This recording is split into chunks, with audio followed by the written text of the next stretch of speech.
susunod na programa ay rated PG. Ito ay nangangailangan ng patnubay at gabay ng magulang para sa mga batang manonood. Dahil sa kagustuhan ni Lynette na malaman ang tinatagong sikreto ng asawa niyang si Doc Carlos, sikretong nakipagkita si Lynette kay Dax para malaman ang katotohanan. Pero laking gulat ni Lynette nang dumating si Annalyn sa meeting place nila ni Dax. Dahil tinawagan pala ni Giselle si Annalyn para samahan ang nanay Lynette niya. Ang gusto lang naman malaman ni Lynette na aminin sa kanya ni Dax kung sino ang iba pang kasabwat ni Moira dahil malakas ang kutob niya na si Carlos ang kasabwat nito.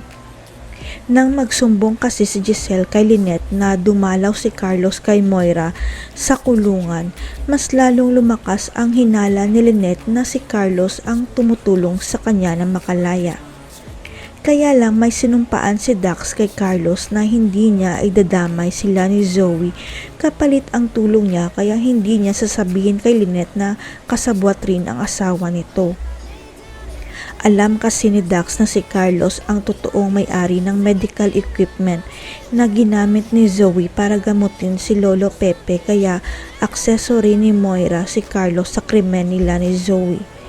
Walang kamalay-malay si Dax at Lynette na ipapatumba pala ni Moira ang star witness, kaya biglang tumigil ang kanilang mundo nang makita nila ang hitman sa restaurant.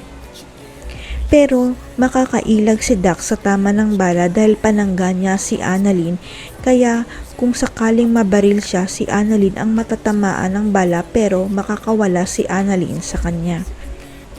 Dahil mahuhuli ni Dax ang hitman, kaya lang nabitawan nito ang kanyang baril, kaya inutusan ni Dax si Annalyn na barilin niya ang hitman kung ayaw nito na makalaya si Moira. Si Dax na lang kasi ang huling alas nila para tuluyan ng mabulok sa kulungan si Moira. Ang malaking katanungan lang kung makakaya ba ni Annalyn na barilin ang hitman.